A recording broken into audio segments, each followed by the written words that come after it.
Ang public toilet na ito ay naitayo ng Philippine Navy Fleet Marine Ready Force sa pakikipagtulungan ng Philippine Fisheries Development Authority at Navotas Fish Fort Complex. Formal na isinalin sa Philippine Peace Port of Navotas Neighborhood Association para sa kapakanan ng mga nasabing residente ng Market 3, Barangay North Bay Boulevard, Navotas City. Ito ay malabis namang pinasalamatan ng mga residente sa pamamagitan ng kanilang Pangulo ng Asosasyon, Rolando Serna. Isa pong malaking bagay itong ginawa nila sa amin dahil unang-una kami po ay walang public toilet. Since 1990s wala po kaming mga toilet dito. So ito yung dumating yung mga Navy, napakalaking bagay yung ginawa nila sa amin. Hindi lang po ito yung ginawa nila sa amin, marami na po silang ginawa dito. Pero ito yung pinaka-importanting ginawa nila sa amin dahil una-una, taong bayan na makikinabang. Pangalawa, ang aming kapaligiran malinis.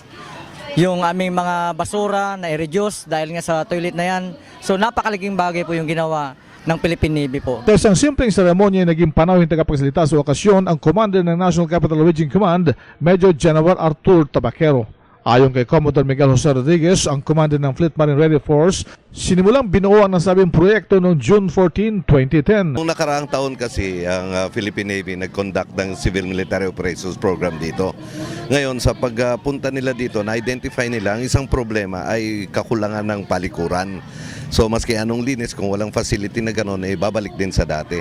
Ngayon ang programa ng Navy is a follow-up and ito ay binibigay namin bilang partnership din sa NCRCOM. So ibig sabihin, pag nasa isang lugar kami, hindi namin ito iniiwan. Yung ba yung sinasabing alaga?